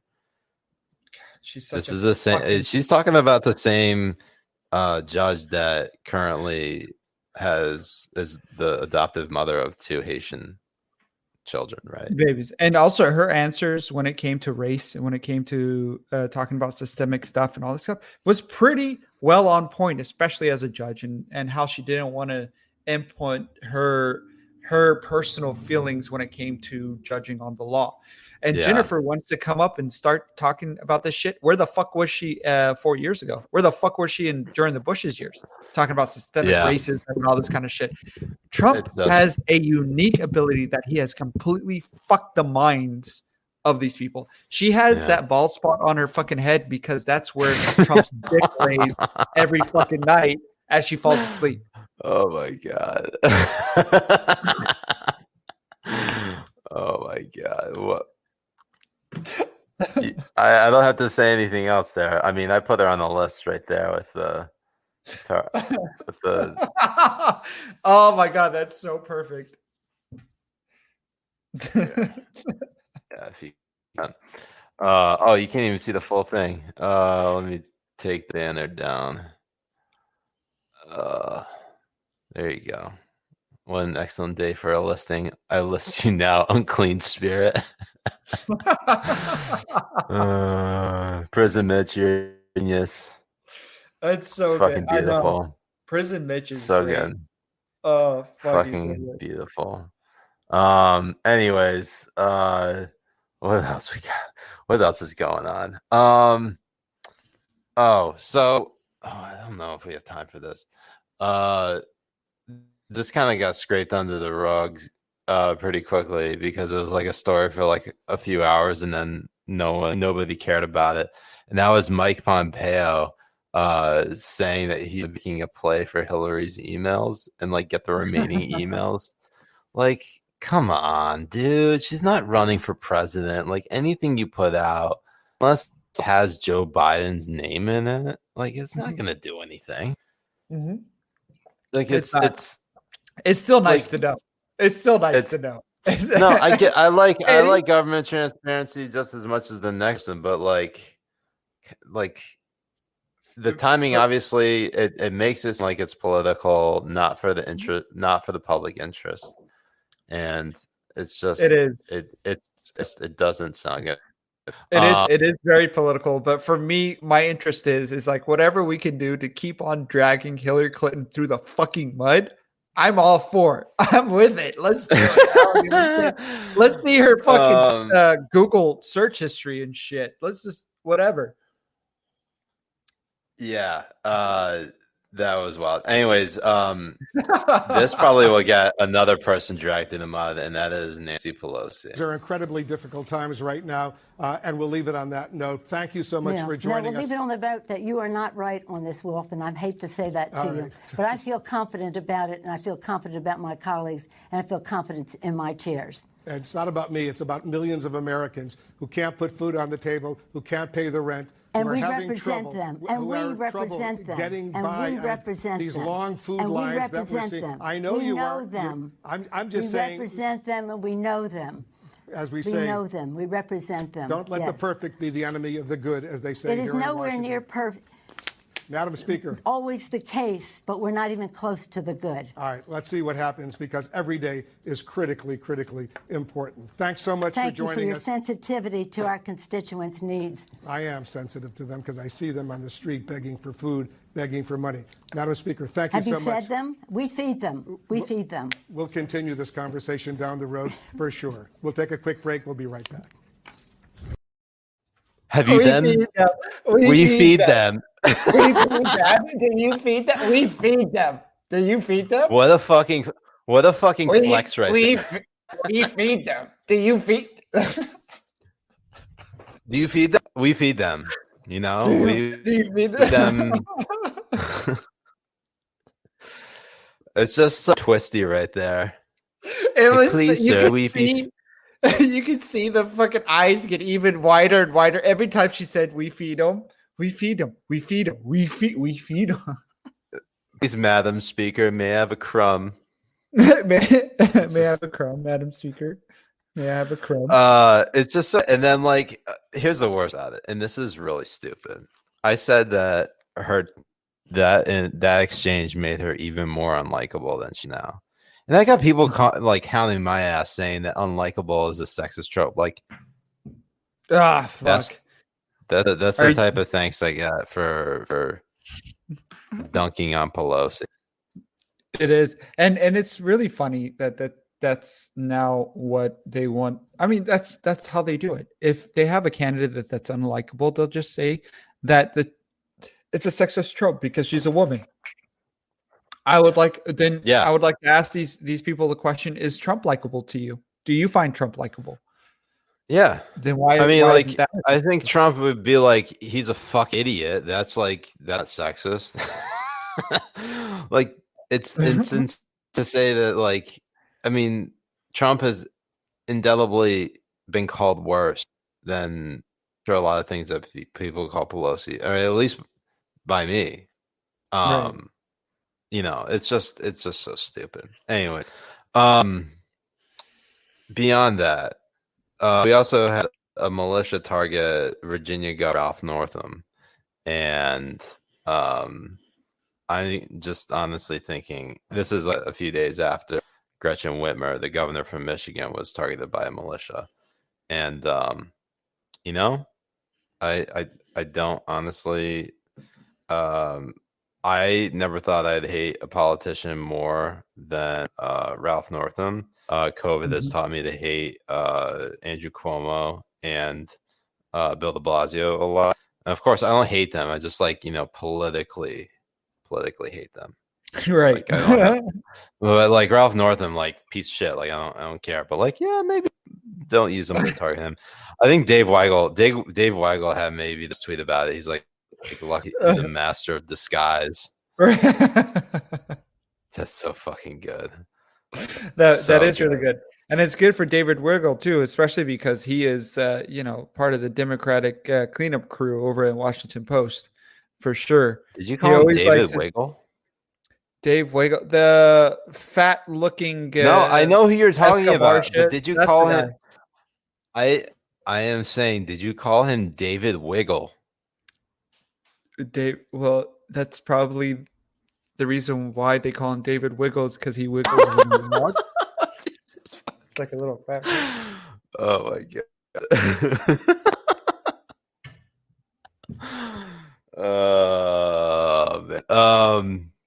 Moving on. We're wrapping up here. Oh, I didn't even show this. Mary, thank you so much, Mary. Ice cream forever. Thank you, Mary. Hell yeah. I'm going to go lick on some here in a little bit. Thanks, Mom. You're only going to get, you get chocolate ice cream. For obvious reasons. My mom watches this. Hey. Oh man. Okay. So this was a team up because we talked about how Ice Cube and Trump were sort of like straight up fellows. You had Nick Cannon and Richard Spencer go on a podcast talking about Columbus Day. And is that perfect woke versus racist bit from our friends up in Canada? Right. I didn't watch it or hear about it or anything. Watch it or hear it or anything. Did you see anything or watch it or? No, I see anything. I just like a running bit about like everyone is just losing their mind over this. No, they really are. Whatever. Everybody's. Yeah, and then after that we had what's it called? Gal Gadot was cast to play Cleopatra, and everyone's like, "What? She's a white woman playing." Well, isn't Cleopatra Greek? She was Macedonian. She was Macedonian. All right, so that's probably actually closer to where Gal Gadot is from, which is Israel. Mm-hmm. But she was born in Alexandria, Egypt, under the Ptolemaic rule. Macedonian Greek general. It's her father. Huh. All right. Well, anyways, I cancel her, trying to make her sound like she's next Scarlett Johansson. And at this point, like, do people really buy it? I don't think so. It's so stupid. No, not at all. It's so fucking ridiculous. It's hilarious. And it just goes to play like what they think that Cleopatra was actually Egyptian. What do they think she was African? Mm-hmm. Do they think she was black? Do they think she was what? What do they think that she was? That's my take on it. You know what I mean? Like every rendition, every document we have, everything that showcases what Cleopatra was, showcases that she looks more like Gal Gadot, even though a way, way, way less hotter version as Gal Gadot. Let's just get it straight. Gal Gadot is hot as fuck, and Cleopatra doesn't have shit on her. Like nothing. Cleopatra is the shits that Gal Gadot takes. But anyways, as I was saying, you can't get it better than that. And I'm just waiting to see her in a golden bikini. Jay, I am gonna have to call the horny police on you. Uh-oh. Well, at least this horniness is looking for peace in the Middle East.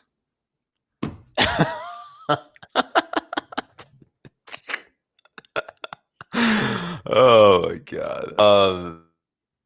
Anyways. We're on SNL? SNL. What happened with SNL? Oh, Bill Burr. His opening monologue. Bill Burr, yeah. Hell yeah. I love Bill Burr. I love Bill Burr, but that was great. Everybody was like, I love the woke crowd trying to shit on him and cancel him for saying shit that's objectively true. Yeah. It was so good. Like right when he went to it, he's like, how did white women do this? How did they just take over? Yeah, I don't know how it's amazing because he brought his brand of content that worked for him to SNL, and like the mostly liberal audience was like, he was making fun of conservatives first about like not wearing masks without actually saying conservatives, and then he just flipped it out on white women, and it was fucking beautiful how it really is. They all were so uncomfortable about that. I mean, like, Bill Burr is a legend, and I'm glad more and more people are seeing how good of a comic he is. It's just hopefully he doesn't get canceled. His rants are way up there, and I think he's so good. Every time I watch him on Joe Rogan or any kind of podcast where he's like unfiltered, he just goes on in some of his best stuff. Yeah. BC Thomas, thanks. Gal is canceled out of that role. I'm currently casting a hot Jewish girl in a personal film called Back Door to the Holy Land. Be perfect. That's my kind of movie. That is. And then this story that didn't fit into anything, but it was kind of dumb. Help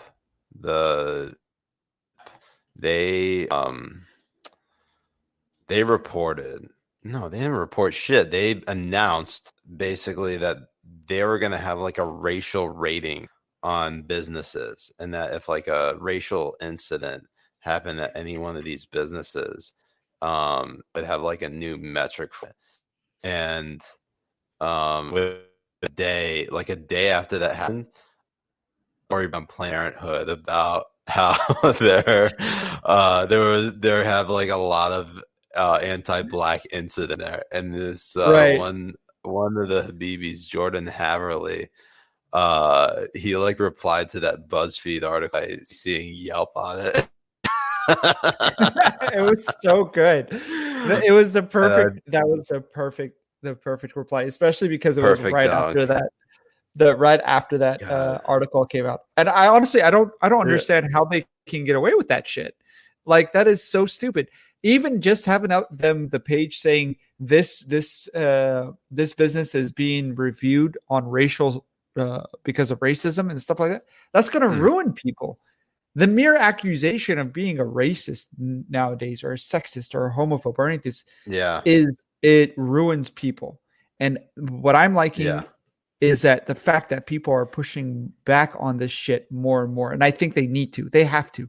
Fuck you and fuck this shit, because that I don't have to. I don't have to defend myself as being not racist. You can suck my dick, bitch. I don't care if you're offended or you find what I said homophobic or anything like that. Like, I'm not or transphobic or racist or any of that kind of shit. I'm not here to please you.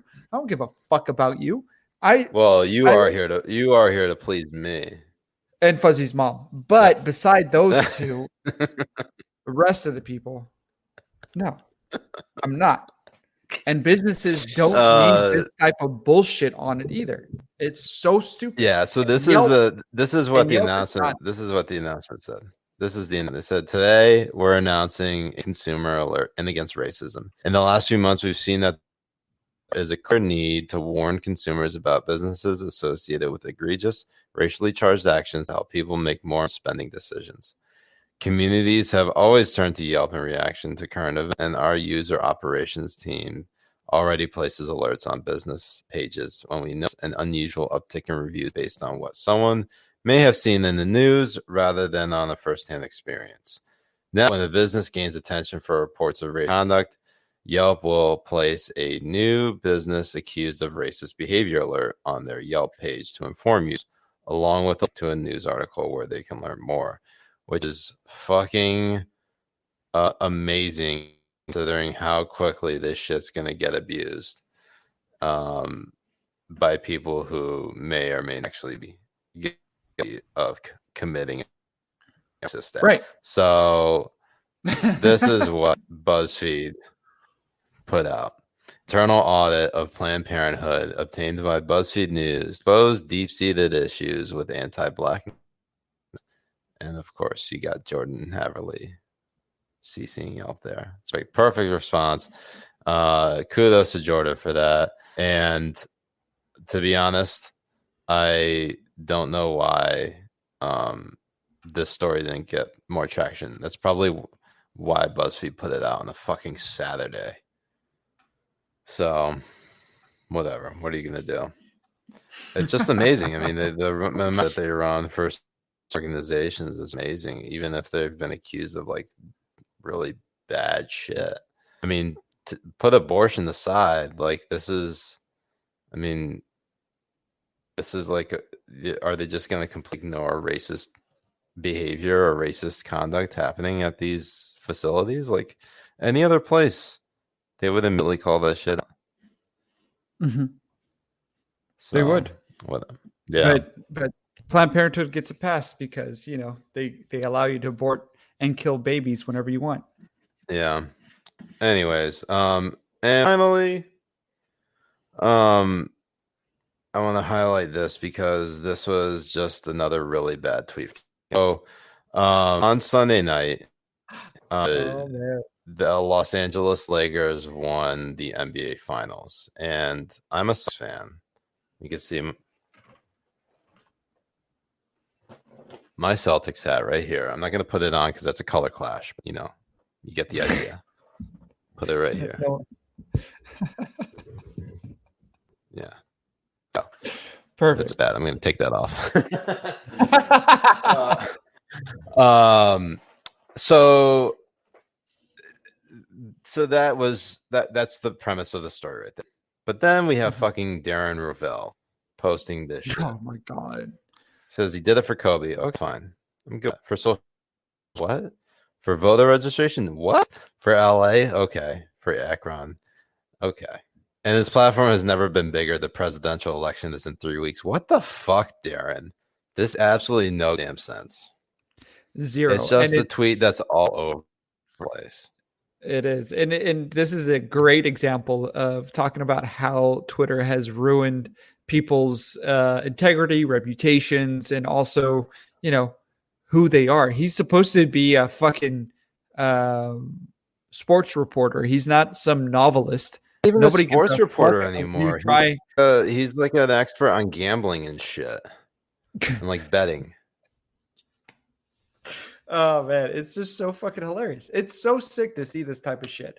It really is. Yeah. Because for one, he didn't do it for Kobe. He didn't do it for social justice. Even now, till now, LeBron James doesn't give a flying fuck about social justice. He doesn't give a shit. I don't give a fuck. Anyone can say what they want about LeBron but to me, I think he is one of the most fake people ever. Fake as fuck. That's how I view him. He's a great basketball player, blah, blah, blah, whatever. He's fake as shit. Yeah, I mean, like, this is where I'm at. I think LeBron did it for LeBron. That's where I think I'm at. I think LeBron did it for himself. And you know what? That's okay. No, it is. But he needs LeBron can do it. I'm doing a lot of things for like the reason why when I look at this last year, how, you know, sexual things have been like the Habibi Bros, the list, stuff like that. Like, yeah, I'm trying to like build something for something that like my wife doesn't work anymore. But like ultimately, like I am doing this stuff for me because I've worked really hard and I feel like I owe it to myself to succeed. And that's perfectly acceptable. LeBron can say that he's worked really hard and he wants to see the fruits of his labor in the form of championships. So I think Ben's tweet is just dumb that he never really stopped to think LeBron got to be LeBron, and as good as he is at basketball, probably because he works his off. He's incredibly talented. He didn't let that talent go to waste. And all this other stuff about, maybe he did it for Kobe, but all this other stuff is bullshit. Like it doesn't matter, I don't think, to LeBron nearly as much. I think it was like enough for him. And I'm being very generous here to LeBron because I personally, as New England, hate LeBron. But I give everyone the benefit. And I know that not everybody is evil. Some people maybe too, interested themselves versus other people. And I think it's okay sometimes to be selfish, especially when you're thinking about your career and about success and putting yourself in a position where you're successful with obviously screwing over other people. So unless but of course we're talking about competitive sports here, like you're never going to be completely like like the Miami Heat are probably miserable that they didn't win the championship, but to which I fuck the Heat because I hate them anyway.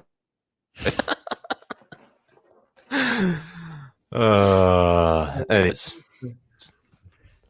so Habibis, send in those comments, questions. We'll hear from some Habibis now. I apologize if the audio has been lagging.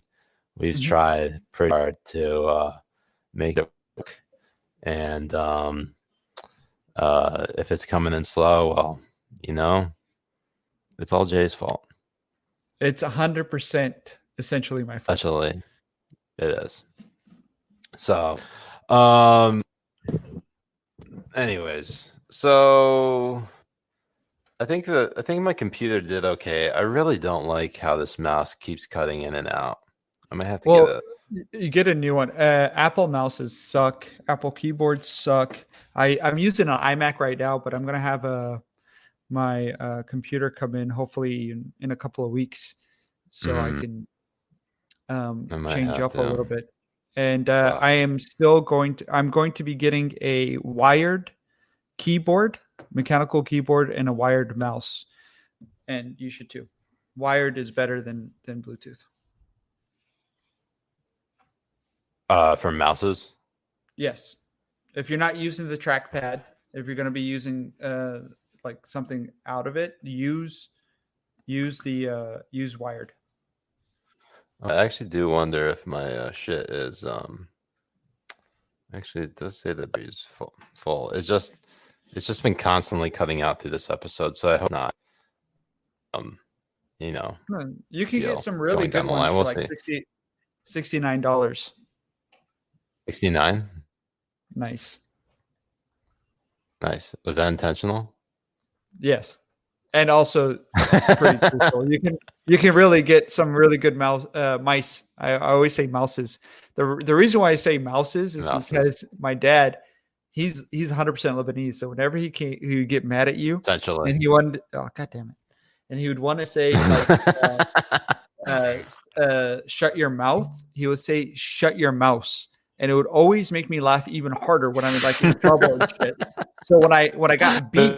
Like that's it would be even fucking harder as fuck because I'm always laughing. He's like, you think this is funny? Oh, I'll show you what's funny. Shut up your mouse. That's exactly. That shit's good. Shut your mouse. That's it. 1,000. Shut the hell up, yo. The Pakistanis do it too. Shut the hell up your mouse. Oh shit. Let's see here. Well, you guys don't have any questions? Oh, here we go. Night of the Right. When Branson goes to Jannah to be with Merrick, how long until we get a PBUH after his name? We can get a PBUH right now. Peace be upon him. Oh, yeah, you can. It doesn't matter if he's still alive or not. Yeah. The funny thing is I've used Islamophobic in memes for Siraj so much Siri auto capitalizes it now. Machine learning. He's referencing this comment here. Imran, I'll except for the Celtics losers for life. That's mean and homophobic. And Islamophobic, even though I'm not gay. But anyway. Let's see. All right. You know what? I think we could call an episode on that. That was we got a lot packed in there. Right in there. And there's still some room in Fuzzy's mom. There's still more packing to be done. Excellent, Habibi. Wow. Hold on. Nate Beebe getting a last punch. Fuck you, Nate Beebe. Siraj wearing that gay shirt. Fuck you. You in the face. Get him. Yes, Nate Beebe. Get him, Nate Beebe. Get him. No. All of it. All of you. Hate all of you. Janice says power packing. Hell yeah. Okay. Oh, hold up. Fuzzy's got to say here. What did Jay get from the Chick-fil-A for his pre-meal tonight? I got the deluxe sandwich with no tomatoes and extra pickles, just the way your mom likes it. Extra pickles. Too good. All right, babies. Y'all been Hashmi. I'm Mujahed Kobbe. I love you, Fuzzy. And make sure you subscribe to the channel, leave a comment right around, subscribe to the podcast on, if you're not able to join us on the stream, and you got 5 or something to the podcast on iTunes or Spotify, and listen to Jay's ASMR of eating ass. We should make that like a special feed, by the way.